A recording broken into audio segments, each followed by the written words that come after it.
Praise God. ದೇವರು ನಮ್ಮನ್ನು ಆಶೀರ್ವದಿಸಲಿ. ಯೇಸು ಕ್ರಿಸ್ತನ ಹೆಸರಿನಲ್ಲಿ ನಮಗೆ ಶುಭಾಶಯಗಳು. ದೇವರ ನಾಮಕ್ಕೆ ಮಹಿಮೆ ಉಂಟಾಗಲಿ. ನಮ್ಮ ಇಂದಿನ ಸಂದೇಶದ ಶೀರ್ಷಿಕೆ ನಮ್ಮಲ್ಲಿ ನಂಬಿಕೆ ಇಲ್ಲದ ಹೃದಯವನ್ನು ಅಭಿವೃದ್ಧಿಪಡಿಸುವ ಅಪಾಯ. ನೀವು ಬೆಳಿಗ್ಗೆ ಎದ್ದಾಗ ದಿನದ ನಿಮ್ಮ ಭರವಸೆಯ ಬಗ್ಗೆ ನೀವು ಏನು ಹೇಳುತ್ತೀರಿ? ನೀವು ಏನಾಗಬೇಕೆಂದು ಬಯಸುತ್ತೀರಿ? ನಿಮ್ಮ ಜೀವನದಲ್ಲಿ ಯಾವ ವ್ಯತ್ಯಾಸವನ್ನು ಮಾಡಬೇಕು ಎಂದು ನೀವು ಬಯಸುತ್ತೀರಿ? ನೀವು ಹೇಳ್ತೀರಿ, ಇಲ್ಲ, ನಾನು ಹಾಗೆ ಏನು ಯೋಚಿಸುವುದಿಲ್ಲ, ನಾನು ಬೆಳಗ್ಗೆ ಎದ್ದು ಏನು ಬೇಕೋ ಅದನ್ನು ಮಾಡಿ ಜೀವನ ಮಾಡುತ್ತೇನೆ ಅಂತ. ನೀವು ಹಾಗೆ ಯೋಚಿಸುವವರಾಗಿದ್ದರೆ ನೀವು ದೇವರ ಅನುಗ್ರಹದಿಂದ ಮತ್ತು ನಿಮಗೆ ಲಭ್ಯವಿರುವ ದೇವರ ನಿಬಂಧನೆಗಳಿಂದ ನಿಮ್ಮನ್ನು ಪ್ರತ್ಯೇಕಿಸುತ್ತೀರಿ. ದೇವರು ಪ್ರತಿದಿನ ನಮಗೆ ದೇವರ ಕೃಪೆ ಕೊಡುವುದಕ್ಕೆ ತಯಾರಾಗಿದ್ದಾರೆ. ಆದರೆ ನಾವು ಬೇಡಿಕೊಂಡರೆ ಮಾತ್ರ, ನಾವು ಬಯಸಿದರೆ ಮಾತ್ರ ನಮಗೆ ಅದು ಸಿಗುವುದು. ಸೊ ನೀವು ಬೆಳಗ್ಗೆ ಎದ್ದಾಗ ಅದು ಬಯಸಬೇಕು. ದೇವರೇ, ಇವತ್ತಿನ ನಿನ್ನ ಚಿತ್ತ ನನ್ನಲ್ಲಿ ನೆರವೇರಿಸಬೇಕು. ಹಲ್ಲೆಲೂಯಾ. ಪ್ರತಿದಿನ ನೀವು ಆ ದಿನದ ದೇವರ ಚಿತ್ತವನ್ನು ನಿಮಗೆ ಸಂಭವಿಸಬೇಕು ಎಂದು ಪ್ರಾರ್ಥಿಸಬೇಕು. ನಿಮಗೆ, ನಿಮ್ಮ ಕುಟುಂಬ ಸದಸ್ಯರಿಗೆ, ಚರ್ಚಿಗೆ ಮತ್ತು ಈ ಜಗತ್ತಿಗೆ ಸಂಭವಿಸಬೇಕು ಅಂತ ನೀವು ಪ್ರಾರ್ಥಿಸಬೇಕು. ಮತ್ತಾಯ 6:10. ಗುರಿ ಇಲ್ಲದ ಜೀವನವು ನಿರ್ಜೀವ ಜೀವನ. ಗುರಿ ಇಲ್ಲದ ಜೀವನವನ್ನು ನಡೆಸಲು ದೇವರು ನಮ್ಮನ್ನು ತನ್ನವರೆಂದು ಕರೆಯಲಿಲ್ಲ. ಜ್ಞಾನೋಕ್ತಿಗಳು 29:11 ಹೇಳುತ್ತದೆ, ದರ್ಶನವಿಲ್ಲದಿರುವಲ್ಲಿ ಜನರು ನಾಶವಾಗುತ್ತಾರೆ, ನ್ಯಾಯ ಪ್ರಮಾಣವನ್ನು ಕೈಕೊಳ್ಳುವವನು ಧನ್ಯನು. ದೇವರ ಆಜ್ಞೆಗಳನ್ನು ಪ್ರೀತಿಸುವವರು ಮತ್ತು ಅವನ ಆಜ್ಞೆಗಳನ್ನು ಪಾಲಿಸುವವರು ಆಶೀರ್ವದಿಸಲ್ಪಡುತ್ತಾರೆ. ನೀವು ದೇವರ ಆಜ್ಞೆಗಳನ್ನು ಪಾಲಿಸುತ್ತಾ ಇರಬೇಕು ಮತ್ತು ನಿಮ್ಮ ತಿಳುವಳಿಕೆಯನ್ನು ಮೀರಿ ಆಶೀರ್ವದಿಸುತ್ತೀರಿ ಎಂದು ನೀವು ದೃಷ್ಟಿಯನ್ನು ಹೊಂದಿರಬೇಕು. ಒಂದು ವಿಷನ್ ಇರಬೇಕು. ಇಲ್ಲಿ ಬರೆದಿದೆ, ದರ್ಶನವಿಲ್ಲದಿರುವಲ್ಲಿ ಜನರು ನಾಶವಾಗುತ್ತಾರೆ ಅಂತ. ನಿಮಗೆ ಗುರಿ ಇರಬೇಕು, ನಾನು ಇದಕ್ಕೆ ಜೀವನ ಮಾಡಬೇಕು. ಆದರೂ ನಾವೀಗ ದೇವರ ಹತ್ರ ಬಂದಿದ್ದೇವೆ. ನಾವು ದೇವರ ಹತ್ರ ಬಂದ ಮೇಲೂ ನಾವು ಗುರಿ ಇಲ್ಲದೆ ಜೀವನ ಮಾಡಬಾರದು. ನಾವು ದೇವರ ನಿಯಮಗಳನ್ನು ಪ್ರೀತಿಸುತ್ತಿದ್ದರೆ ಮತ್ತು ಅವುಗಳನ್ನು ಪಾಲಿಸುತ್ತಿದ್ದರೆ ಮಾತ್ರ ನಾವು ನಮ್ಮ ಜೀವನ ಯುದ್ಧದಲ್ಲಿ ಜಯಿಸುತ್ತೇವೆ. ಅಲ್ಲಾಂದ್ರೆ ನಾವು ಸೋಲುತ್ತೇವೆ ಮತ್ತು ಅನೇಕ ತೊಂದರೆಗಳನ್ನು ಮತ್ತು ನೋವುಗಳನ್ನು ಎದುರಿಸಬೇಕಾಗುತ್ತದೆ. ದೇವರ ನಿಯಮಗಳನ್ನು ನಾವು ಪಾಲಿಸಬೇಕು, ನಾವು ಪ್ರೀತಿಸಬೇಕು. ಇಲ್ಲಿ ಬರೆದಿದೆ, ನ್ಯಾಯ ಪ್ರಮಾಣವನ್ನು ಕೈಕೊಳ್ಳುವವನು ಧನ್ಯನು ಅಂತ. ಮತ್ತೆ ಯೋಹಾನ 4:34 ನಾವು ಹೀಗೆ ಓದುತ್ತೇವೆ, ಯೇಸು ಅವರಿಗೆ, ನನ್ನನ್ನು ಕಳುಹಿಸಿದಾತನ ಚಿತ್ತದಂತೆ ಮಾಡಿ ಆತನ ಕೆಲಸವನ್ನು ಪೂರೈಸುವುದೇ ನನ್ನ ಆಹಾರವು. ಪ್ರತಿದಿನ ದೇವರ ಚಿತ್ತವನ್ನು ಮಾಡುವುದು ನಮ್ಮ ಆಹಾರವೆಂದು ನಾವು ಪರಿಗಣಿಸಬೇಕು. ದೇವರ ಚಿತ್ತವನ್ನು ಮಾಡುವುದು, ದೇವರ ಚಿತ್ತವನ್ನು ಮಾಡಿದರೆ ಮಾತ್ರ ನಮಗೆ ಒಳ್ಳೆಯದಾಗುವುದು, ಅಲ್ಲವೇ? ಸೊ ಅದು ನಮ್ಮ ಗುರಿ ಎಂದು ನಾವು ಇಟ್ಕೊಂಡು ದೇವರ ಚಿತ್ತವನ್ನು ನಾವು ಡೈಲಿ ಮಾಡಬೇಕು. ಪರಿಣಾಮವಾಗಿ ನಾವು ಹೀಗೆ ಮಾಡಲಿಲ್ಲದಿದ್ದರೆ, ಅಂದರೆ ಗುರಿ ಇಲ್ಲದೆ ನಾವು ಜೀವನ ಮಾಡಿದರೆ, ನಾವು ವಯಸ್ಸಾಗದಂತೆ ನಾವು ದಣಿದಿರುತ್ತೇವೆ. ನಾವು ಮಾನಸಿಕವಾಗಿ ದಣಿದಿರುತ್ತೇವೆ ಮತ್ತೆ ಶಾರೀರಿಕವಾಗೂ ದಣಿದಿರುತ್ತೇವೆ. ನಮಗೆ ಆಹಾರವಿಲ್ಲ ಅಂತಲ್ಲ, ಆದರೂ ನಾವು ಮಾನಸಿಕವಾಗಿ ದಣಿದಿರುತ್ತೇವೆ ಎಂದು ನಾವು ಅರ್ಥ ಮಾಡಬೇಕು. ಅಂತಿಮವಾಗಿ ನಮ್ಮ ಸ್ವಂತ ಜೀವನವನ್ನು ಕೂಡ ನಮಗೆ ಹೊರೆಯಾಗಿದೆ ಎಂದು ನಾವು ಭಾವಿಸುತ್ತೇವೆ. ವಯಸ್ಸು ಹೆಚ್ಚಾದಾಗ ಎಲ್ಲರಿಗೂ ಅದು ಅನುಭವವಾಗುತ್ತದೆ. ನಾವು ನಮ್ಮ ಆಧ್ಯಾತ್ಮಿಕ ವ್ಯಾಯಾಮಗಳನ್ನು ಮಾಡದಿದ್ದರೆ ನಾವು ದಣಿದು ಹೋಗ್ತೇವೆ. ನಾವು ದೇವರ ವಾಕ್ಯವನ್ನು ಪಾಲಿಸಬೇಕು. ದೇವರ ವಾಕ್ಯವನ್ನು ನಾವು ವ್ಯಾಯಾಮ ಮಾಡಬೇಕು, ಅಂದರೆ ಎಕ್ಸರ್ಸೈಸ್ ಮಾಡಬೇಕು. ಎಕ್ಸರ್ಸೈಸ್ ನಾವು ಫಿಸಿಕಲ್ ಬಾಡಿಗೆ ಹೇಗೆ ಮಾಡುತ್ತೇವೆಯೋ ಅದೇ ಥರ ನಮ್ಮ ಆತ್ಮಕ್ಕೆ ನಾವು ಎಕ್ಸರ್ಸೈಸ್ ಮಾಡಬೇಕು. ನಾವು ದೈಹಿಕ ವ್ಯಾಯಾಮ ಮಾಡಿದಾಗ ಏನಾಗುತ್ತದೆ? ನಮ್ಮ ತೂಕವನ್ನು ಕಡಿಮೆ ಮಾಡಲು ಮತ್ತು ಅನಗತ್ಯ ಕೊಬ್ಬಿನ ಶೇಖರಣೆಯನ್ನು ಕಡಿಮೆ ಮಾಡಲು ಸಹಾಯ ಮಾಡುತ್ತದೆ, ಅಲ್ಲವೇ?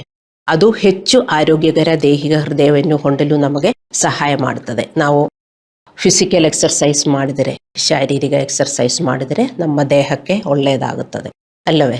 ನಮ್ಮ ಹೃದಯಕ್ಕೆ ಆರೋಗ್ಯ ಬರ್ತದೆ. ಅದೇ ಥರ ನಾವು ಸ್ಪಿರಿಚುವಲ್ ಎಕ್ಸರ್ಸೈಸ್, ಆಧ್ಯಾತ್ಮಿಕ ಎಕ್ಸರ್ಸೈಸ್ ಅನ್ನು ನಾವು ಮಾಡಬೇಕು. ಅಂದರೆ ನಾವು ಬೈಬಲ್ ಓದಬೇಕು, ಪ್ರಾರ್ಥಿಸಬೇಕು, ಬೈಬಲ್ ವಾಕ್ಯಗಳು ನಾವು ಮೆಡಿಟೇಟ್ ಮಾಡಬೇಕು. ಅದೇ ತರ ನಾವು ಜೀವನ ಮಾಡಬೇಕು. ಅದೇ ಆಧ್ಯಾತ್ಮಿಕ ಜೀವನ. ಹಾಗೆಯೇ ನಾವು ಜೀವಿಸಲಿಲ್ಲದಿದ್ದರೆ ನಾವು ಆಧ್ಯಾತ್ಮಿಕವಾಗಿ ಜೀವಿಸುತ್ತಾ ಇಲ್ಲ ಎಂದು ನಾವು ಅರ್ಥ ಮಾಡಿಕೋಬೇಕು. ಭೌತಿಕವಾಗಿ ನಾವು ಹೇಗೆ ಜೀವಿಸುತ್ತೇವೆ? ಬೆಳಗ್ಗೆ ಎದ್ದು ಎಲ್ಲ ಕಾರ್ಯಕ್ರಮಗಳು ನಾವು ಮಾಡುತ್ತೇವೆ, ತಿಂತೇವೆ, ಆಫೀಸ್ ಹೋಗ್ತೇವೆ, ಎಲ್ಲ ಕಾರ್ಯಕ್ರಮಗಳು ನಾವು ಮಾಡುತ್ತೇವೆ. ಅದು ಭೌತಿಕ ಜೀವನ. ಆದರೆ ಆಧ್ಯಾತ್ಮಿಕ ಜೀವನ ಮಾಡಬೇಕಂದ್ರೆ ನೀವು ಮಾಡ್ತಾ ಇದ್ದೀರಿ ಡೈಲಿ.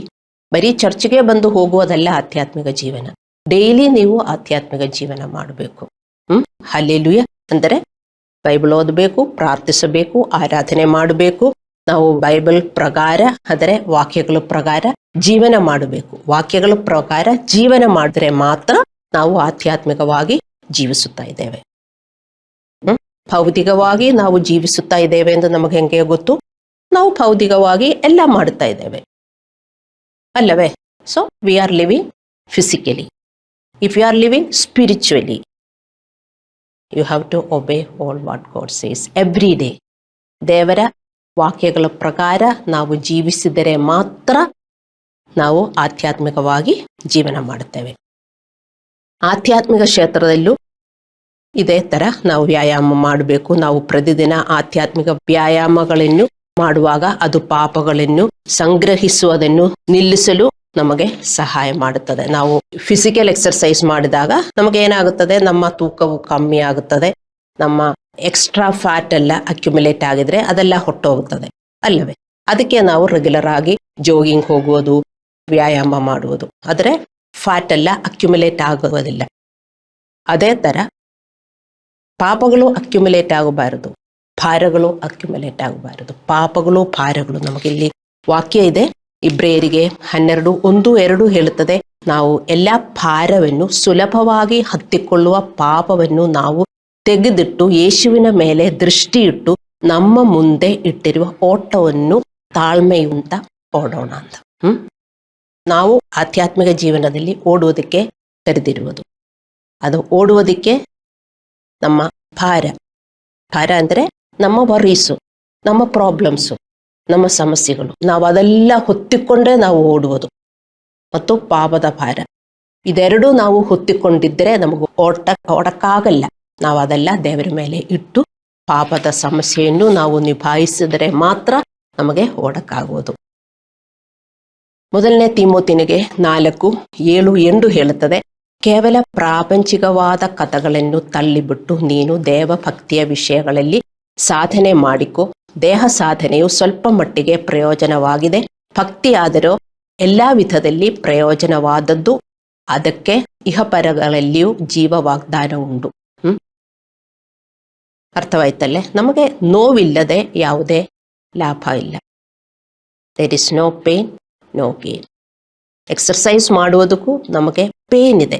ಬೆಳಗ್ಗೆ ಎದ್ದು ಜಾಗಿಂಗ್ ಹೋಗುವುದು, ಅಲ್ಲಾಂದರೆ ಜಿಮ್ಮಿಗೆ ಹೋಗುವುದು, ಎಕ್ಸರ್ಸೈಸ್ ಮಾಡುವುದಕ್ಕೆ ಎಲ್ಲರಿಗೂ ಸ್ವಲ್ಪ ಪೇನ್ ಇದೆ ಅಲ್ಲವೇ?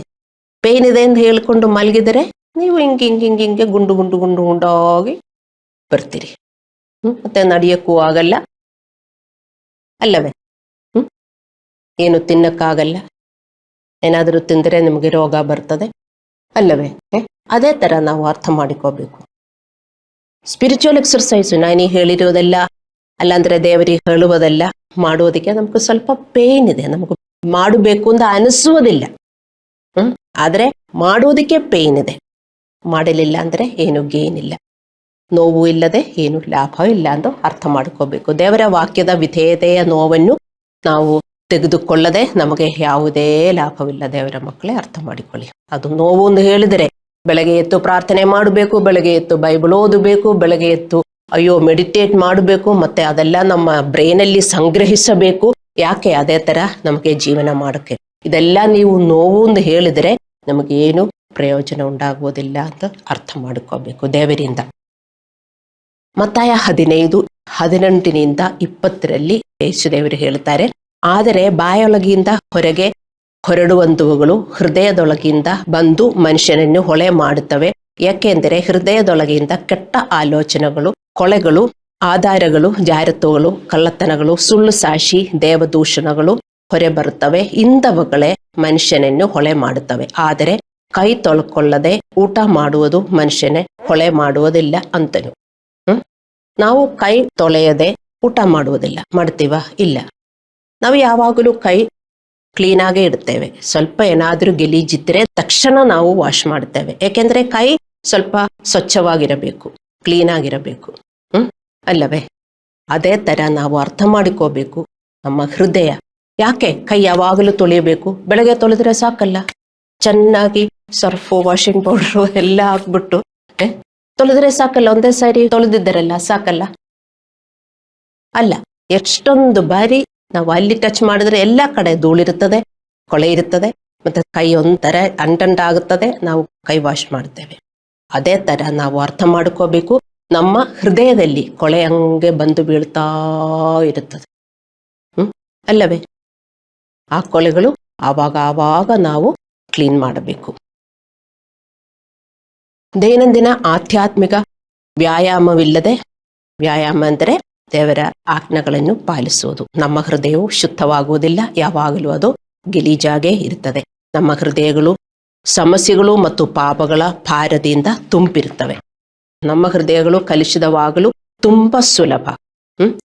ಯಾರಾದರೂ ನಮ್ಮನ್ನು ಅಪರಾಧ ಮಾಡಿದರೆ ಮತ್ತು ನಾವು ಆ ಅಪರಾಧವನ್ನು ಇಟ್ಟುಕೊಳ್ಳುತ್ತೇವೆ. ಒಬ್ಬರ ಸಾಧನೆಯನ್ನು ನೋಡಿ ನಾವು ಅಸೂಯೆ ಪಡುತ್ತೇವೆ. ನಮ್ಮ ಪರಿಸ್ಥಿತಿ ಅಲ್ಲಾಂದರೆ ಯಾರಾದರೂ ಅಸಮಾಧಾನಗೊಳಿಸಲು ಪ್ರಯತ್ನಿಸಿದರೆ ಅದು ತಕ್ಷಣವೇ ನಮಗೆ ಕಹಿಯಾಗಿ ಬದಲಾಗುತ್ತದೆ. ಯಾರಾದರೂ ನಮ್ಮನ್ನು ನೋಯಿಸಿದರೆ ಮತ್ತು ನಮ್ಮ ಕ್ಷಮಿಸದಿರುವಿಕೆಯನ್ನು ನಾವು ಹಿಡಿದುಕೊಳ್ಳುತ್ತೇವೆ, ಅಲ್ಲವೇ?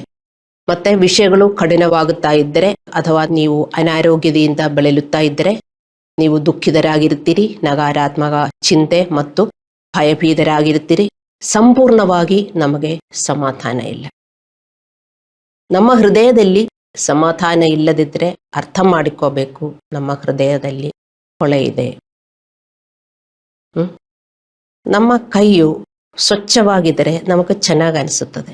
ಅಂಟಂಟಾಗಿದ್ದರೆ ಅಯ್ಯೇ ಓಯಿಲು, ಕೈಯಲ್ಲೆಲ್ಲ ಓಯಿಲು, ಅಲ್ಲಂದ್ರೆ ಎಲ್ಲ ಅಂಟಂಟಾಗಿದೆ ಹೇಳಿದರೆ ನಮಗೆ ಒಂದು ಚೆನ್ನಾಗಿ ಅನಿಸುವುದಿಲ್ಲ, ಅಲ್ಲವೇ? ತಕ್ಷಣ ನಾವು ವಾಶ್ ಮಾಡ್ತೇವೆ. ಅದೇ ತರ ನಮಗೆ ಸಮಾಧಾನವಿಲ್ಲದಿದ್ದರೆ ನಮಗೆ ಚೆನ್ನಾಗಿ ಅನಿಸುವುದಿಲ್ಲ.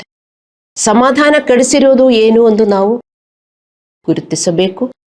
ನಮಗೆ ಗೊತ್ತಾಗುತ್ತದೆ ಹೃದಯದಲ್ಲಿ ಏನಿರುತ್ತದೆ ಎಂದು.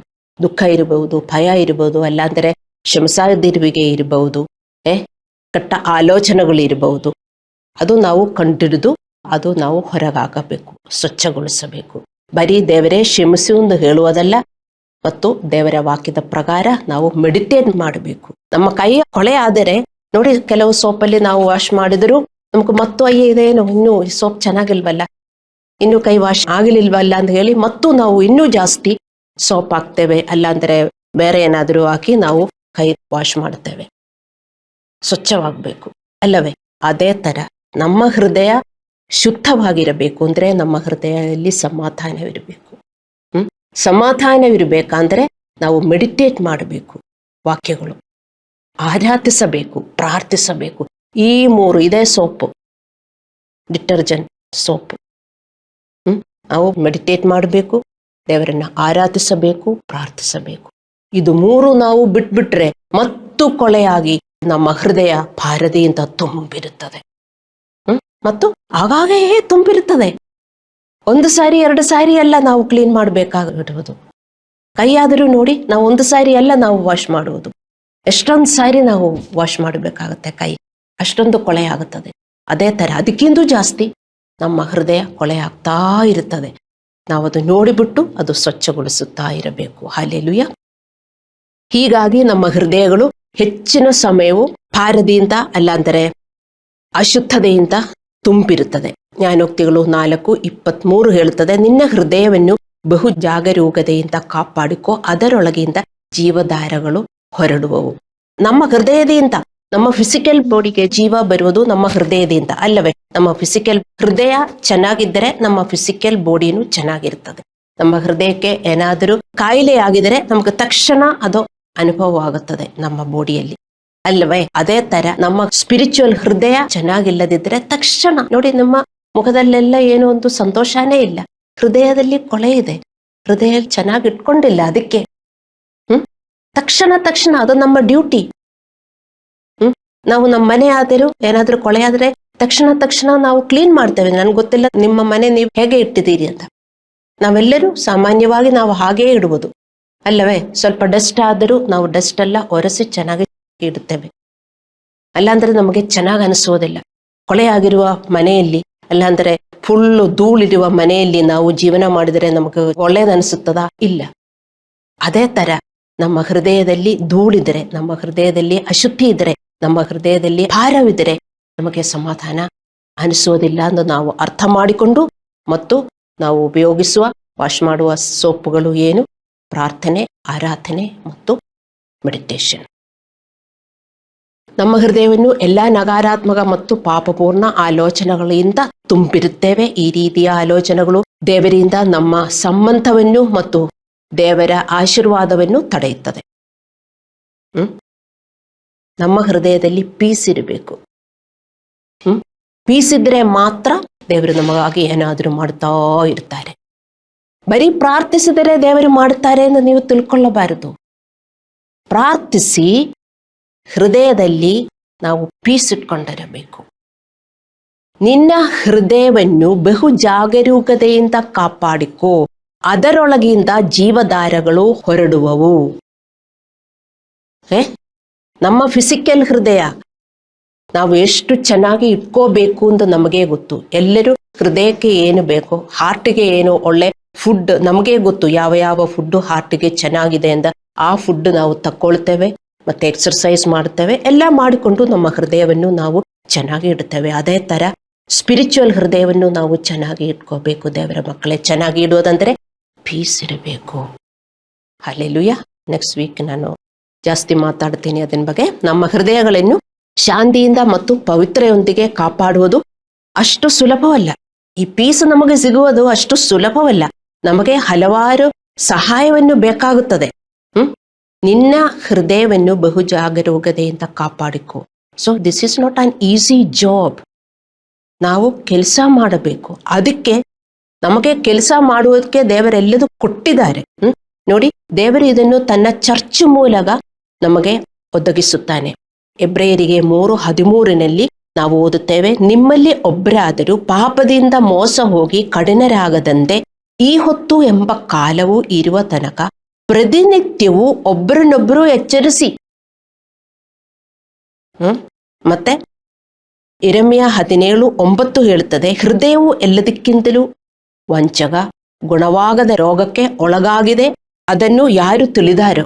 ನಮ್ಮ ಹೃದಯವು ನಮಗೆ ಮೋಸ ಮಾಡುತ್ತದೆ, ವಂಚಕ. ನಾವು ತಿಳ್ಕೊಳ್ತೇವೆ ನಾವು ತುಂಬಾ ಒಳ್ಳೆಯವರು, ನಮಗೇನು ಕಮ್ಮಿ ಇಲ್ಲ, ಇದೆಲ್ಲ ನಾವು ತಿಳ್ಕೊಳ್ತೇವೆ. ಆದರೆ ಯಾಕೆ ನಮ್ಮ ಹೃದಯ ವಂಚಕ ಅಂದ್ರೆ ನಮ್ಮಲ್ಲಿ ಈ ಕೊಳಗಳಿರೋದ್ರಿಂದ, ನಮ್ಮ ಪಾಪಗಳು ನಮ್ಮನ್ನು ಮೋಸ ಮಾಡುತ್ತದೆ. ಸೊ ಅದಕ್ಕೆ ದೇವರು ಏನು ಹೇಳಿದ್ರು, ನಿಮ್ಮಲ್ಲಿ ಒಬ್ಬರಾದರೂ ಪಾಪದಿಂದ ಮೋಸ ಹೋಗಿ ಕಡಿನರಾಗದಂತೆ ಈ ಹೊತ್ತು ಎಂಬ ಕಾಲವು ಇರುವ ತನಕ ಪ್ರತಿನಿತ್ಯವೂ ಒಬ್ಬರನ್ನೊಬ್ಬರು ಎಚ್ಚರಿಸಿ. Daily you have to exhort each other, otherwise sin will harden the heart. ಇದು ದೇವರ ಮಕ್ಕಳಿಗೆ ಎಷ್ಟು ಕ್ರೈಸ್ತ ಚರ್ಚ್ನಿಂದ ಹೇಳಿಕೊಟ್ಟಿದರು ಅವರಿಗೆ ಅರ್ಥವಾಗುವುದಿಲ್ಲ. ಅದು ಅವರಷ್ಟು ಪ್ರಾಕ್ಟೀಸು ಮಾಡುವುದಿಲ್ಲ.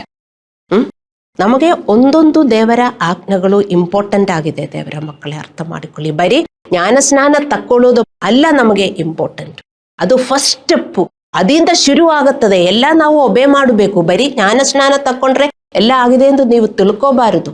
ಅದರಿಂದ ನಮಗೆ ಏನು ಸಿಗುವುದಿಲ್ಲ, ಇನ್ನೂ ತುಂಬಾ ಕಷ್ಟನೇ ಬರುವುದು. ಒಂದೊಂದು ಆಜ್ಞೆಗಳು ಹೌದು, ದೇವರು ಹೇಳಿದ್ರು ನಾನು ಜ್ಞಾನಸ್ನಾನ ತಕ್ಕೋಬೇಕು ಅಂತ ನಾನು ತಕ್ಕೊಂಡಿದ್ದೆ. ಅದಾದ್ಮೇಲೆ ಎಷ್ಟೊಂದು ಆಜ್ಞೆಗಳು ದೇವರು ಹೇಳ್ತಾರೆ. ಅದೆಲ್ಲ ಯಾಕ್ರೆ ನೀವೆಲ್ಲ ಮುಚ್ಚಿಬಿಟ್ಟಿದ್ದೀರಿ? ಅದೆಲ್ಲ ನಾವು ಒಬೆ ಮಾಡಬೇಕು. ಹಲ್ಲೆಲೂಯಾ. ಸೊ ನೀವು ನಂಬಬೇಕು, ಬೈಬಲ್ ನಮ್ಮ ಹೃದಯಗಳ ಕೆಟ್ಟದನ್ನು ತಿಳಿಸುತ್ತದೆ. ನಮ್ಮ ಜೀವನವು ಸಮೃದ್ಧವಾಗಲು ನಮ್ಮ ಹೃದಯಗಳು ಏಳಿಗೆ ಹೊಂದಬೇಕು. ನಮ್ಮ ಹೃದಯವು ಏಳಿಗೆ ಹೊಂದಿದರೆ ಮಾತ್ರ ನಮ್ಮ ಸಂಗತಿಗಳು ಒಳ್ಳೆಯದಾಗುತ್ತದೆ, ನಮಗೆ ಒಳ್ಳೆಯದಾಗುತ್ತದೆ ಎಂದು ನಾವು ಅರ್ಥ ಮಾಡ್ಕೋಬೇಕು. ನಾವು ದೇವರಲ್ಲಿ ಬಂದಿರುವುದು ನಮ್ಮ ಹೃದಯ ಏಳಿಗೆಯಾಗುವುದಕ್ಕೆ. ಹಲ್ಲೆಲೂಯಾ. ನಮ್ಮ ಪಾಪ ಸ್ವಭಾವದಿಂದಾಗಿ ನಮ್ಮ ಹೃದಯಗಳು ಮೋಸದಿಂದ ಕೂಡಿದೆ. ನಮ್ಮ ದುಃಖದ ಮತ್ತು ಶಾಂತಿ ಇಲ್ಲದ ಜೀವನ ಮತ್ತು ಎಲ್ಲಾ ಕಾಯಿಲೆಗಳಿಗೆ ನಮ್ಮ ಹೃದಯವೇ ಕಾರಣ. ನೋಡಿ, ದೇವರು ಹೇಳುವ ಪ್ರಕಾರ ನಾವು ಜೀವಿಸಿದರೆ ನಮಗೆ ಶಾಂತಿ ಸಿಗುತ್ತದೆ, ಸಮಾಧಾನ ಸಿಗುತ್ತದೆ, ನಮಗೆ ಆಶೀರ್ವಾದ ಸಿಗುತ್ತದೆ, ಅಲ್ಲವೇ? ನೀವು ದೇವರು ಹೇಳುವ ಪ್ರಕಾರ ಜೀವನ ಮಾಡಲಿಲ್ಲದಿದ್ದರೆ ನಿಮಗೆ ಇದು ಗೊತ್ತಾಗುವುದಿಲ್ಲ. ದೇವರ ಹೇಳುವ ಪ್ರಕಾರ ಜೀವನ ಮಾಡಿದರೆ ಇದೇ ನಮಗೆ ಸಿಗುವುದು. ಮತ್ತೆ ಅದು ತುಂಬಾ ಕಷ್ಟ ಅಂತ ನಮಗೆ ಅನಿಸುತ್ತದೆ. ನೋಡಿ, 1 ಯೋಹಾನ 3:6-9 ಇದರಲ್ಲಿ ಹೇಳುತ್ತದೆ, ದೇವರಿಂದ ಹುಟ್ಟಿದವನು ಪಾಪ ಮಾಡನು ಅಂತ. ದೇವರಿಂದ ಹುಟ್ಟಿದವನು ಪಾಪ ಮಾಡನು. Those who are born from God will not sin. They should not sin. They will sin and ask forgiveness ಅಂತಲ್ಲ ಇದರಲ್ಲಿ ಬರೆದಿರುವುದು. ಅವರು ಪಾಪ ಮಾಡುತ್ತಾರೆ ಮತ್ತೆ ಯೇಸುದೇವರ ರಕ್ತದಿಂದ ಅವರು ಆ ಪಾಪವೆಲ್ಲ ತೊಳೆದು ಬಿಡುತ್ತಾರೆ ಅಂತಲ್ಲ ಇಲ್ಲಿ ಬರೆದಿರುವುದು. ಹೌದಾ ವಿಶ್ವಾಸಿಗಳೇ? ಅಲ್ಲವಲ್ಲ? ದೇವರಿಂದ ಹುಟ್ಟಿದವನು ಪಾಪ ಮಾಡನು. We should reach to that stage. Hallelujah. ಪಾಪದಲ್ಲಿ ಜೀವಿಸುವ ವಿಶ್ವಾಸಿಗಳು ನಂಬಿಕೆ ಇಲ್ಲದವರಂತೆ ಬದುಕುತ್ತಾರೆ. So we are born again baptized to stop sinning. ಆಗತ್ತೆ ದೇವರ ಮಕ್ಕಳೇ. ಆದರೆ ಮಾತ್ರ ನಮ್ಮ ಹೃದಯ ಏಳಿಗೆಗೊಳ್ಳುತ್ತದೆ, ನಮಗೆ ಒಳ್ಳೆಯದಾಗುತ್ತದೆ. ಮತ್ತೆ ಆದ್ದರಿಂದ ನಾವು ದೇವರ ಮೇಲೆ ಕೇಂದ್ರೀಕರಿಸಲು ಮತ್ತು ನಮ್ಮ ಹೃದಯ ಶುದ್ಧೀಕರಿಸಲು ನಾವು ಪರಿಶ್ರಮಿಸಬೇಕು. ನಮ್ಮ ಹೃದಯವನ್ನು ತರಬೇತಿ ಮಾಡಬೇಕು. ನಮ್ಮ ಹೃದಯ ತರಬೇತಿ ಮಾಡಬೇಕು. We should train hour heart. ನಾವೆಲ್ಲ ಏನೇ ಬೇಕಂದ್ರು, ಏನೇ ಕೋರ್ಸಿಗೂ ನಾವು ಹೋಗಿದ್ರು ನಾವು ಟ್ರೈನಿಂಗ್ ತಕ್ಕೊಳ್ತೇವೆ. ಟ್ರೈನಿಂಗ್ ತಕ್ಕೊಂಡ್ರೆ ಮಾತ್ರ ನಮಗೆ ಆ ಕೆಲಸ ಮಾಡೋಕ್ಕಾಗತ್ತೆ, ಅಲ್ಲವೇ? ಅಲ್ಲಾಂದ್ರೆ ನಮಗೆ ಅದು ಮಾಡೋಕ್ಕಾಗುವುದಿಲ್ಲ. ಅದೇ ಥರ ನಮ್ಮ ಹೃದಯಕ್ಕೆ ನಾವು ಟ್ರೈನಿಂಗ್ ಮಾಡಬೇಕು. ನಮ್ಮ ಹೃದಯದಲ್ಲಿ ಏನಿದೆ? ಯಾವಾಗಲೂ ಕೆಟ್ಟ ಯೋಚನೆಗಳು, ನಕಾರಾತ್ಮಕ ಯೋಚನೆಗಳು, ಪಾಪಪೂರ್ಣ ಯೋಚನೆಗಳು, ಭಯ, ನಮಗೆ ಸಂತೃಪ್ತಿನೇ ಇಲ್ಲ. ಇದರಿಂದೆಲ್ಲ ನಾವು ತರಬೇತಿ ಮಾಡಬೇಕು. ನಾವು ಹೇಗೆ ಅದು ಮಾಡುವುದು? ದೇವರ ವಾಕ್ಯದ ಪ್ರಕಾರ ನಾವು ಮೆಡಿಟೇಟ್ ಮಾಡಬೇಕು. ಇಲ್ಲದಿದ್ದರೆ ನಾವು ಹಳೆಯವರಾಗಿ ಜೀವನ ಮಾಡುತ್ತೇವೆ. ಮತ್ತೆ ಇದಕ್ಕೆ ನಾವು ದೇವರ ಹತ್ರ ಬಂದಿರುವುದು. ನಮಗೂ ವಿಶ್ವಾಸ ಇಲ್ಲದವರ ಮಧ್ಯೆ ಏನು ವ್ಯತ್ಯಾಸ ಹೇಳಿರಿ? ನಾವು ಚರ್ಚಲ್ಲಿ ಬರ್ತೇವೆ, ನಾವು ಆರಾಧನೆ ಮಾಡುತ್ತೇವೆ, ಯೇಸುದೇವರ ತರ ನಾವು ಬೇಡಿಕೊಳ್ಳುತ್ತೇವೆ, ಪ್ರಾರ್ಥನೆ ಮಾಡುತ್ತೇವೆ. ಅದು ಮಾತ್ರ ವ್ಯತ್ಯಾಸ? ಮತ್ತೆ ಅವರಿಗೆ ಕೋಪ ಬಂದರೆ ಅವರು ಕೋಪ ಮಾಡುತ್ತಾರೆ, ಅವರ ಮನೆಯಲ್ಲಿ ಜಗಳ ಮಾಡುತ್ತಾರೆ, ಮತ್ತೆ ವಿಶ್ವಾಸಿಗಳು ಮನೆಯಲ್ಲೂ ಜಗಳ ಮಾಡಿದರೆ ಏನು ವ್ಯತ್ಯಾಸ? ಅರ್ಥ ಮಾಡಿಕೊಳ್ಳಿದೆ ಅವರ ಮಕ್ಕಳೇ. ಸೊ ನಮ್ಮ ಹೃದಯ ಸ್ಥಿತಿಯನ್ನು ಶುದ್ಧೀಕರಿಸಲು ನಮ್ಮ ಹೃದಯವನ್ನು ನಾವು ತರಬೇತಿ ಮಾಡಬೇಕಾಗುತ್ತದೆ. ಈ ಉದ್ದೇಶಕ್ಕಾಗಿ ಪ್ರತಿದಿನ ಇದರ ವಿಶ್ವಾಸಿಗಳನ್ನು ಅವರ ನಂಬಿಕೆಯಲ್ಲಿ ಪ್ರೋತ್ಸಾಹಿಸಬೇಕು ಮತ್ತು ಇದರ ವಿಶ್ವಾಸಿಗಳು ನಮ್ಮ ನಂಬಿಕೆಯಲ್ಲಿ ಪ್ರೋತ್ಸಾಹಿಸಬೇಕು. ನಾವು ಒಬ್ಬರನ್ನೊಬ್ಬರು ನಾವು ಪ್ರೋತ್ಸಾಹಿಸಬೇಕು.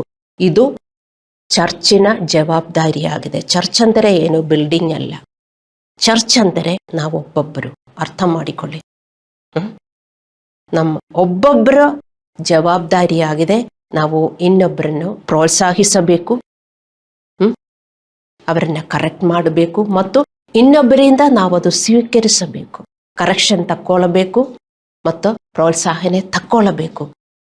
ನೀವಿದೆಲ್ಲ ಹೇಳಿದರೆ ಇದೇನು ನನಗೂ ಮಾಡಬೇಕಾಗಿಲ್ಲ ಎಂದು ವಿಶ್ವಾಸಿಗಳು ತಿಳ್ಕೊಳ್ಳುತ್ತಾರೆ. ಇದು ನೀವು ಮಾಡಲಿಲ್ಲದಿದ್ದರೆ ನಿಮ್ಮ ಹೃದಯವನ್ನು ನೀವು ತರಬೇತಿ ತರುವುದಕ್ಕೆ ಆಗುವುದಿಲ್ಲ. ಈ ಉದ್ದೇಶಕ್ಕಾಗಿ ನಾವು ಪ್ರತಿದಿನ ನೀವು ಇದರ ವಿಶ್ವಾಸಿಗಳನ್ನು ಅವರ ನಂಬಿಕೆಯಲ್ಲಿ ಪ್ರೋತ್ಸಾಹಿಸಬೇಕು ಮತ್ತು ಇದರ ವಿಶ್ವಾಸಿಗಳು ನಿಮ್ಮ ನಂಬಿಕೆಯಲ್ಲಿ ಪ್ರೋತ್ಸಾಹಿಸಬೇಕು. ಅದು ದೇವರು ಹೇಳ್ತಾರೆ ಇಬ್ರಿಯರಿಗೆ 3:13. ಇದು ನಮಗೆ ಎಚ್ಚರಿಕೆಯಾಗಿದೆ. ಪಾಪದಿಂದ ಮೋಸ ಹೋಗಿ ಕಠಿಣರಾಗದಂತೆ ಪ್ರತಿದಿನವೂ ಒಬ್ಬರನ್ನೊಬ್ಬರು ಎಚ್ಚರಿಸಿ. ಪಾಪ ನಮ್ಮಲ್ಲಿ ಬೆಳೆದರೆ ನಾವು ಮೋಸ ಹೋಗುತ್ತೇವೆ.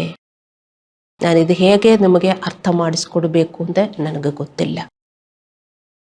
ನಮ್ಮ ಹೃದಯ ನಮಗೆ ಮೋಸ ಮಾಡುತ್ತದೆ. ನಮ್ಮ ಹೃದಯ ಹೇಳ್ತದೆ ಹಂಗೆಲ್ಲ ಜೀವನ ಮಾಡಬೇಕಾಗಿಲ್ಲ, ದೇವರು ಹೇಳುವ ಪ್ರಕಾರ ಎಲ್ಲ ಜೀವನ ಮಾಡಬೇಕಾಗಿಲ್ಲ, ಹಂಗೆಲ್ಲ ಅದನ್ನ ಅವಶ್ಯಕತೆ ಇಲ್ಲ. ಅದು ನಮ್ಮ ಹೃದಯ ದೇವರ ವಾಕ್ಯದ ಪ್ರಕಾರ ಕಂಟ್ರೋಲ್ ಮಾಡಬೇಕು. ಅದೇ ತರ ಯೋಚನೆ ಮಾಡಬೇಕು. ಆದರೆ ಮಾತ್ರ ನಮ್ಮ ಹೃದಯ ಶುದ್ಧೀಕರಿಸುವುದು. ಮತ್ತು ಇಬ್ರಿಯರಿಗೆ 10:24 ಕೂಡ ಹೇಳಿದೆ, ನಾವು ಪರಸ್ಪರ ಹಿತಚಿತ್ತಕರಾಗಿತ್ತು ಪ್ರೀತಿಸುತ್ತಿರಬೇಕಂತಲೂ ಸತ್ಕಾರ್ಯ ಮಾಡಬೇಕಂತಲೂ ಒಬ್ಬರನ್ನೊಬ್ಬರು ಪ್ರೇರೇಪಿಸೋಣ. ಇದೆಲ್ಲ ನಮ್ಮ ಬೈಬಲ್ ಇಟ್ಟು ಯಾರು ಮಾಡುತ್ತಾರೆ ದೇವರ ಮಕ್ಕಳೇ? ವಿಶ್ವಾಸಿಗಳು ಎಷ್ಟು ಜನ ಇದು ಮಾಡ್ತಾರೆ, ಒಬ್ಬರನ್ನೊಬ್ಬರು ಪ್ರೋತ್ಸಾಹಿಸುವುದು. ನೀವು ನೋಡಿದ್ದೀರಾ ವಿಶ್ವಾಸಿಗಳೇ, ಏನು ಪ್ರೀತಿ ಮಾಡಬೇಕಂತಲೂ, ಪ್ರೀತಿ ಅಂದರೆ ಒಬ್ಬರನ್ನೊಬ್ಬರು ಕ್ಷಮಿಸಬೇಕು, ಸಹಿಸಬೇಕು, ಕೋಪ ಇಟ್ಕೊಳ್ಳಬಾರದು, ಕೈ ಇಟ್ಕೊಳ್ಳಬಾರದು, ಹಿಂಗೆ ನಾವು ಪ್ರೋತ್ಸಾಹಿಸಬೇಕು. ಎಷ್ಟು ವಿಶ್ವಾಸಿಗಳು ಇದು ಮಾಡುತ್ತಾರೆ. ಕ್ರೈಸ್ವೇ ಚರ್ಚಲ್ಲೂ ಕೂಡ ನೀವು ಎಷ್ಟು ಜನರು ಇದು ಮಾಡ್ತೀರಾ. ನೀವು ಇದು ಮಾಡಲಿಲ್ಲದಿದ್ದರೆ ನೀವು ಅರ್ಥ ಮಾಡ್ಕೋಬೇಕು, ನೀವು ಬೆಳೆಯುವುದಿಲ್ಲ. ನಿಮ್ಮ ಹೃದಯದಲ್ಲಿ ಕೊಳೆ ಅಂಕೇ ಇರುತ್ತದೆ. ನಿಮ್ಮ ಹೃದಯದ ಕೊಳೆ ಹೋಗಬೇಕಂದ್ರೆ ನೀವು ಒಬ್ಬರಿಗೆ ಮಾಡಬೇಕು, ಬೇರೆಯವರು ನಿಮಗೆ ಮಾಡಬೇಕು, ಒಬ್ಬರನ್ನೊಬ್ಬರು. ನೀವೇ ನಿಮ್ಮ ಬಟ್ಟೆಗಳೆಲ್ಲ ನೀವು ವಾಶ್ ಮಾಡ್ತೀರಲ್ಲ, ನೀವು ಬೇರೆಯವ್ರ ಹತ್ರ ಹೋಗುವುದಿಲ್ಲ. ಅದೇ ಥರ ನೀವು ತಿಳ್ಕೊಳ್ತೀರಿ, ದೇವರಿದ್ದಾರೆ, ದೇವರೇ ಕ್ಷಮಿಸಿ ಅಂತ ಹೇಳಿದರೆ ಸಾಕು. ಹಂಗಲ್ಲ ಅಂತ ನೀವು ಅರ್ಥ ಮಾಡ್ಕೋಬೇಕು. ಮತ್ತೆ ಈ ವಚನ ಎಲ್ಲ ನೀವೇನು ಮಾಡ್ತೀರಾ? ಈ ವಚನ ನೀವು ಇಟ್ಕೊಂಡು ಏನು ಮಾಡ್ತೀರಾ ಹೇಳ್ರಿ? ಒಬ್ಬರನ್ನೊಬ್ಬರು ಪ್ರೀತಿಸಬೇಕಂತಲೂ ನೀವು ಎಚ್ಚರಿಸಿರಿಯಿಂದ ವಚನ ಕೊಟ್ಟಿರೋದು ಎದಕ್ಕೆ? ಹಲ್ಲೆಲೂಯ. ಈ ಎಚ್ಚರಿಕೆಯನ್ನು ನಾವು ಲಘುವಾಗಿ ಪರಿಗಣಿಸಬಾರದು. ನಾವು ನಮ್ಮ ಪಾಪಗಳನ್ನು ನಿಭಾಯಿಸಲು ಬಯಸುವುದಿಲ್ಲ. ನಾವು ಸಮರ್ಥಿಸುತ್ತೇವೆ, ಇತರರನ್ನು ನಮ್ಮ ಸಂದರ್ಭಗಳನ್ನು ನಾವು ದೂಷಿಸುತ್ತೇವೆ. ನಮಗೆ ಇಷ್ಟ ಇಲ್ಲ, ಅಷ್ಟು ಕ್ಲೀನ್ ಆಗಲ್ಲ ನಾವು ಜೀವನ ಮಾಡುವುದಕ್ಕೆಲ್ಲ ಮನುಷ್ಯರಿಗೆ ಇಷ್ಟ ಇಲ್ಲ. ಸ್ವಲ್ಪ ಎಲ್ಲ ಕೊಳೆ ಇರಬೇಕು ಅಲ್ಲವೇ? ಬಟ್ಟೆ ಆದರೂ ಕೆಲವರು ಹಂಗೆ, ಅಯ್ಯೋ ಕೆಲವರು ಹೇಳ್ತಾರೆ ನೋಡಿ ಎಷ್ಟೊಂದು ಕೊಳೆ, ಅಷ್ಟು ಪರವಾಗಿಲ್ಲ ಹಾಕೊಬಹುದು. ಕೆಲವರಾದರೆ ಇಲ್ಲ, ವಾಶ್ ಮಾಡಿ ಚೆನ್ನಾಗಿಲ್ಲ, ತುಂಬಾ ಕೊಳೆ ಇದೆ, ಅಲ್ಲಾಂದ್ರೆ ವಾಸನೆ ಬರ್ತದೆ ಎಂದು ಹೇಳ್ತಾರೆ. ಆದ್ರೆ ಕೆಲವರು ಹೇಳ್ತಾರೆ ಪರವಾಗಿಲ್ಲ ಹಾಕ್ಬಹುದು. ಹಿಂಗೆ ಜನ. ಆದರೆ ದೇವರ ಹತ್ರಕ್ಕೆ ಆಗಲ್ಲ. ದೇವರ ಮಕ್ಕಳೇ, ನಿಮ್ಮ ಬಟ್ಟೆ ಅಂಕೆ ಹಾಕಬಹುದು, ಆದರೆ ನಮ್ಮ ಆತ್ಮೀಯ ಬಟ್ಟೆ ಅಂಕೆ ಇರಬಾರದು. Without spot and blame. ಒಂದು ಕೊಳೆನು, ಒಂದು ಡೊಟ್ಟು ಕೂಡ ಇರಬಾರದು ನಮ್ಮ ವಸ್ತ್ರದಲ್ಲಿ. ಅರ್ಥ ಮಾಡಿಕೊಳ್ಳಿ. ಇದೆಲ್ಲ ಯಾರು ಮಾಡುವರು? ಯಾವ ವಿಶ್ವಾಸಿಗಳು ಮಾಡುವರು ಹೇಳಿ? ಇದೆಲ್ಲ ಯಾರಿಗೂ ಮಾಡಬೇಡವಾ? ಹಲ್ಲೆಲೂಯ. ಈ ಪರಸ್ಪರ ಪ್ರೋತ್ಸಾಹನವನ್ನು ವಿಶ್ವಾಸಿಗಳು ಡೈಲಿ ಪಡೆಯದಿದ್ದರೆ ಅವರು ಪಾಪದಲ್ಲಿ ಬೆಳೆಯುತ್ತಾರೆ, ಹೃದಯದಲ್ಲಿ ಭಾರ ಹೆಚ್ಚಿಸುತ್ತದೆ. ಎರಡು, ಪಾಪ ಬೆಳೆಯುವುದು, ಭಾರ ಬೆಳೆಯುವುದು ನಮ್ಮ ಹೃದಯದಲ್ಲಿ ಅಲ್ಲವೇ? ಏನು ಭಾರ? ಒಂದೊಂದು ಸಂಗತಿಗಳು ಬರ್ತಾ ಇರುತ್ತದೆ, ಒಂದೊಂದು ವಿಷಯಗಳು ಬರ್ತಾ ಇರುತ್ತದೆ. ಎಲ್ಲರಿಗೂ ಬರ್ತದೆ ದೇವರ ಮಕ್ಕಳೇ. ನೀವು ತಿಳ್ಕೊಳ್ತೀರಿ ನಿಮ್ಮ ಮನೆಯಲ್ಲಿ ಮಾತ್ರ ಇಷ್ಟೊಂದು ತೊಂದರೆ ಇದೆ ಅಂದ್ರೆ. ನಾನೆಷ್ಟು ಹೇಳಿಕೊಟ್ರು ಅವರು ವಿಶ್ವಾಸನೇ ಮಾಡುವುದಿಲ್ಲ. ಅವರು ತಿಳ್ಕೊಳ್ತಾರೆ, ಓ ಪಾಸ್ಟ್ರು ಮನೆಯಲ್ಲಿ ಏನು ತೊಂದರೆನೇ ಇಲ್ಲ, ಪಾಸ್ಟ್ರು ಡೈಲಿ ಬೈಬಲ್ ಎತ್ಕೊಂಡು ಸ್ವರ್ಗದಿಂದ ಬರುವುದು, ಸ್ವರ್ಗದಿಂದ ಬಂದು ಪುಲ್ಪಿಟ್ಟಲ್ಲೇ ನಿಂತ್ಕೊಳ್ಳುವುದು. ದೇವರು ಕೊಟ್ಟಿದ್ದಾರೆ, ಎಲ್ಲ ಬರೆದು ಬಿಟ್ಟು ಕೊಟ್ಟಿದ್ದಾರೆ, ಹೋಗಿ ಮಗಳೇ ನೀನು ಬೋಧನೆ ಕೊಡಿ ಎಂದು ಹೇಳ್ತಾ ಇದ್ದಾರೆ ಅಂತ ನೀವು ಹೇಳುವುದು. ಎಲ್ಲರಿಗೂ ಪ್ರಾಬ್ಲಮ್ಸ್ ಇದೆ ದೇವರ ಮಕ್ಕಳೇ. ನೀವೇನು ಹಾದು ಹೋಗ್ತಿರೋ ಅದೇ ತರ ಎಲ್ಲರೂ ಹಾದು ಹೋಗ್ತಾ ಇದ್ದಾರೆ. ಅದಕ್ಕೆ ನಾವು ಸಭೆ ಅಂದರೆ ಒಂದು ಕುಟುಂಬ. ನಿಮಗೆ ಒಂದು ಕುಟುಂಬ ಇರಬೇಕು. ನೀವು ಸಮಾಧಾನದಿಂದ, ಸಂತೋಷದಿಂದ ಒಬ್ಬರಿಗೊಬ್ಬರು ನೀವು ಎಚ್ಚರಿಸಬೇಕು. ನೀವೇ ಎಚ್ಚರಿಸಲಿಲ್ಲದಿದ್ದರೆ ನೀವು ಬೆಳೆಯುವುದಿಲ್ಲ ಅಂತ ನೀವು ಬರ್ಕೊಳ್ಳಿ, ಅರ್ಥ ಮಾಡಿಕೊಳ್ಳಿ. ನಿಮಗೆ ಯಾವಾಗ ಆದರೂ ಅನಿಸಿದರೆ ನಾನು ಮಾಡ್ತೀನಿ, ಅಲ್ಲಾಂದ್ರೆ ಟೈಮ್ ಇದ್ರೆ ನಾನು ಮಾಡ್ತೀನಿ, ಇವತ್ತು ತುಂಬಾ ಕೆಲಸ, ನನಗೇನು ಮಾಡಬೇಕಾಗಿಲ್ಲ ಅಂದರೆ ನಿಮ್ಮ ಹೃದಯದಲ್ಲಿ ಕೊಳೆ ಸೇರಿ ಸೇರಿ ಸೇರಿ ಬಿಡುತ್ತದೆ. ದೇವರ ಮಕ್ಕಳು ಅರ್ಥ ಮಾಡಿಕೊಳ್ಳಿ. ಇವತ್ತು ತುಂಬಾ ಕೆಲಸ, ತುಂಬಾ ಕೆಲಸ ಕೊಟ್ಟಿದ್ದಾರೆ, ಟೈಮೇ ಇಲ್ಲ, ಆದ್ರೆ ಅವರು ಊಟ ಮಾಡ್ತಾರೆ, ಎಲ್ಲ ಮಾಡ್ತಾರೆ, ಇದಕ್ಕೂ ಮಾತ್ರ ಟೈಮ್ ಇಲ್ಲ. ಊಟ ಮಾಡಲಿಲ್ಲ ಅಂದ್ರೂ ನೀವು ಇದು ಮಾಡಬೇಕು. ಅರ್ಥ ಮಾಡಿಕೊಳ್ಳಿ. ಇದು ನೀವು ಬಿಡಬಾರದು ದೇವರ ಮಕ್ಕಳೇ. ಒಬ್ಬರನ್ನಾದರೂ ನೀವು ಕರೆದು ನೀವು ಪ್ರೋತ್ಸಾಹಿಸಬೇಕು ಮತ್ತು ಒಬ್ಬರಿಂದ ನೀವು ಪ್ರೋತ್ಸಾಹನೆ ತಕ್ಕೋಬೇಕು. ಹಲ್ಲೆಲೂಯ. ಅದಕ್ಕಾಗಿಯೇ ನಮಗೆ ಇದರ ಸಹಾಯ ಮತ್ತು ಒತ್ತಡದ ಅಗತ್ಯವಿದೆ. ನಮ್ಮನ್ನು ಪುಷ್ ಮಾಡಬೇಕು. ಅದಕ್ಕೆ ದೇವರು ಚರ್ಚ್ ಕೊಟ್ಟಿರುವುದು. ಇದಕ್ಕೆ ನಾವು ಚರ್ಚಲ್ಲಿ ಬರುವುದು ನಾವು ಅರ್ಥ ಮಾಡ್ಕೋಬೇಕು. ಹಲ್ಲೆಲೂಯ. ನಮ್ಮ ಒಳ್ಳೆಯ ಮತ್ತು ಆಶೀರ್ವಾದದ ಜೀವನವನ್ನು ನಮ್ಮ ಹೃದಯದಿಂದ ಬರ್ತದೆ. ದೇವರು ನಮ್ಮ ಹೃದಯದಲ್ಲಿ ಏನಿದೆಯೋ ಅದನ್ನ ಪ್ರಕಾರ ನಮಗೆ ಕೆಲಸ ಮಾಡ್ತಾರೆ. ನಮ್ಮ ಹೃದಯ ಒಳ್ಳೆಯದಿದ್ರೆ ನಮ್ಮ ಜೀವನ ಒಳ್ಳೆಯಿರ್ತದೆ ಅಲ್ಲವೇ? ಸುಮ್ಮನೆ ನಾವು ಸಾಮಾನ್ಯವಾಗಿ ಹೇಳ್ತೀವಲ್ಲ, ಅವನ ಹೃದಯ ಚೆನ್ನಾಗಿದೆ, ಎಲ್ಲ ಒಳ್ಳೆಯದಾಗಿ ನಡೀತಾ ಇದೆ ಅಲ್ಲವೇ? ನಾವೇ ಪಾಸಿಂಗ್ ರಿಮಾರ್ಕ್ ನಾವು ಹೇಳ್ತೇವೆ, ಅವನ ಹೃದಯ ಕೆಟ್ಟದು ನೋಡು ಅಲ್ಲವೇ? ಅದೇ ತರ ನಮ್ಮ ಹೃದಯ ಚೆನ್ನಾಗಿದ್ದರೆ ನಮಗೆಲ್ಲದೂ ಒಳ್ಳೆಯದಾಗುತ್ತದೆ. ದೇವರ ಮಕ್ಕಳೇ, ಅರ್ಥ ಮಾಡಿಕೊಳ್ಳಿ. ಆದರೆ ನಮ್ದು ಯಾರ್ದು ಹೃದಯ ಚೆನ್ನಾಗಿಲ್ಲ. ದೇವರ ಹತ್ರ ಬಂದಿರುವುದು ಚೆನ್ನಾಗಿ ಮಾಡುವುದಕ್ಕೆ. ಸೊ ನೀವು ಎನ್ಕರೇಜಿಂಗ್ ಮಿನಿಸ್ಟ್ರಿ ನೀವು ಮಾಡಲಿಲ್ಲದಿದ್ದರೆ ನಿಮ್ಮ ಹೃದಯದಲ್ಲಿ ಕೊಳೆ ಸೇರ್ತಾ ಇರುತ್ತದೆ. ಭಾರ ಮತ್ತು ಪಾಪ ಜಾಸ್ತಿ ಆಗ್ತಾ ಇರ್ತದೆ. ನಿಮ್ಮ ಹೃದಯದ ಸ್ಥಿತಿಯು ಶುದ್ಧೀಕರಿಸಬೇಕು ಅಂದರೆ ನಿಮ್ಮ ಹೃದಯದಲ್ಲಿ ಯಾವಾಗಲೂ ಏನಿರುತ್ತದೆ ಎಂದು ನೀವು ನೋಡಿ, ಪರಿಶೀಲಿಸಿ. ದುಃಖ, ಭಯ, ಕೋಪ, ದೂರು, ಅತೃಪ್ತಿ, ಅಸೂಯೆ, ಹೆಮ್ಮೆ, ಸ್ವಾರ್ಥ ಅಲ್ಲವೇ? ಯೋಚನೆ ಮಾಡಿ. ನೀವು ತಿಳ್ಕೊಳ್ತೀರಿ, ಇಲ್ಲ ನನ್ನ ಹೃದಯದಲ್ಲಿ ನಾನು ತುಂಬಾ ಶುದ್ಧವಾಗಿದ್ದೇನೆ ಅಂತ. ಸುಮ್ಮನೆ ಹಾಡು ಹಾಡಿಕೊಂಡು ಹೇಳಿದ್ರೆ ನೀವು ಶುದ್ಧವಾಗಿರ್ತೀರಾ?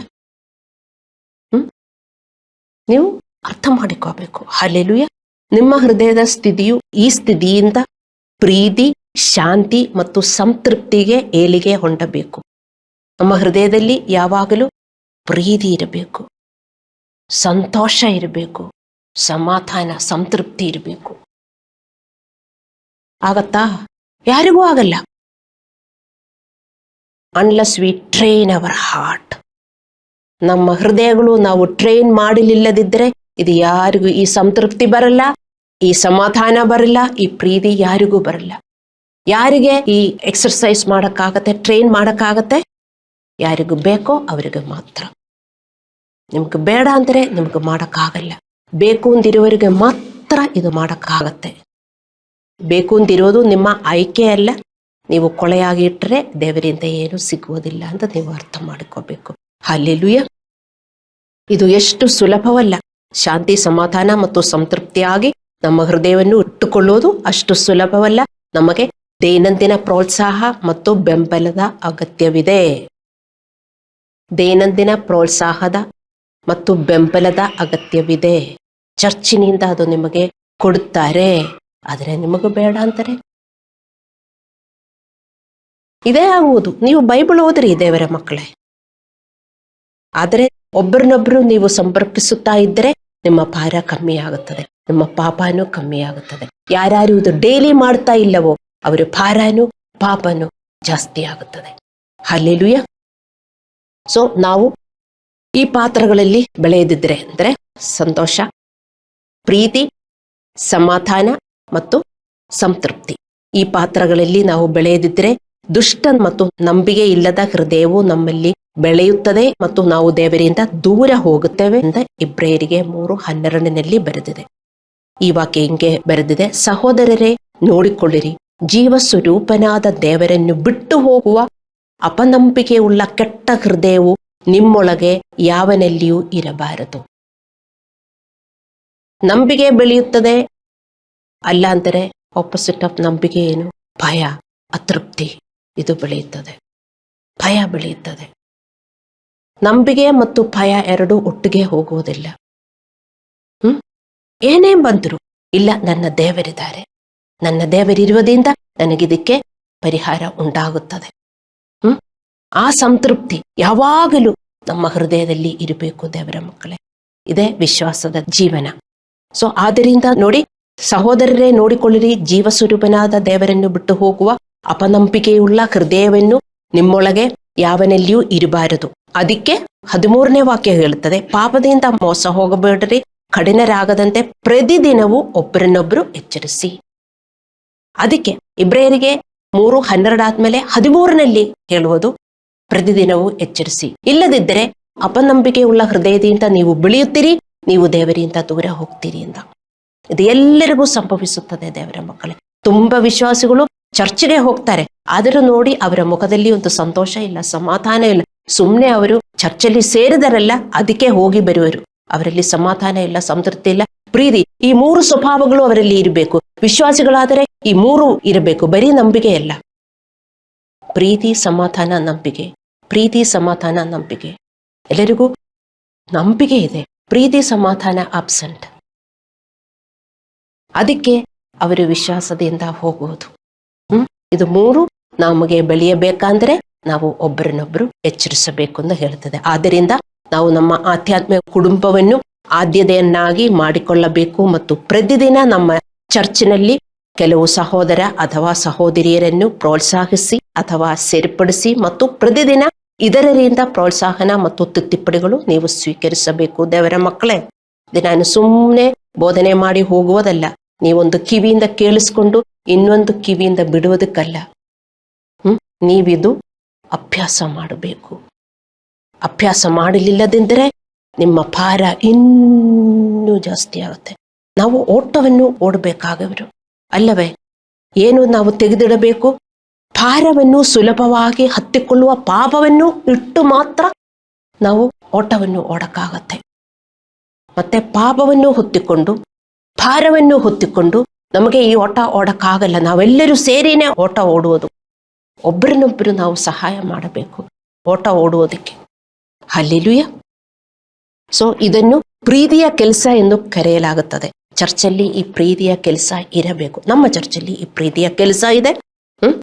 ಯಾರ್ಯಾರು ಇದು ಸ್ವೀಕರಿಸುತ್ತಾರೋ ಅಂತ ನನಗೂ ಗೊತ್ತಿಲ್ಲ. ಕ್ರೈಸ್ತವ ಚರ್ಚಲ್ಲಿ ಈ ಪ್ರೀತಿಯ ಕೆಲಸ ಇದೆ. ನೀವು ಯಾರ್ಯಾರು ಮಾಡ್ತಿರೋ, ಯಾರ್ಯಾರು ಅದು ಸ್ವೀಕರಿಸುತ್ತಾರೋ ಅಂತ ನನಗೆ ಗೊತ್ತಿಲ್ಲ. ಆದರೂ ನಾನು ಯಾವಾಗಲೂ ಎನ್ಕರೇಜ್ ಮಾಡುತ್ತಾನೇ ಇರ್ತೀನಿ, ನೀವಿದು ಮಾಡ್ರಿ ಅಂತ. ನೀವಿದು ಮಾಡಲಿಲ್ಲದಿದ್ರೆ ನೀವು ಓಡುತ್ತಾ ಇಲ್ಲ. ಯಾಕೆ? ನಿಮ್ಗೆ ತುಂಬಾ ಭಾರ. ಅಯ್ಯೋ ಕಷ್ಟ ಕಷ್ಟ ಕಷ್ಟ ಕಷ್ಟ. ಎಲ್ಲರಿಗೂ ಕಷ್ಟ ಇದೆ ಅಮ್ಮ, ನಿಮಗೂ ಮಾತ್ರ ಅಲ್ಲ ಕಷ್ಟ. ಅದು ಹೇಗೆ ನಿಭಾಯಿಸಬೇಕು ಅಂತ ನಿಮಗೆ ಗೊತ್ತಿಲ್ಲ. ಅದಕ್ಕೆ ನಿಮಗೆ ಇನ್ನೂ ಭಾರ ಅಂತ ಅನಿಸುತ್ತದೆ. ಹಲ್ಲೆಲೂಯ. ಸೊ ಇದನ್ನು ಪ್ರೀತಿಯ ಕೆಲಸ ಎಂದು ಕರೆಯಲಾಗುತ್ತದೆ.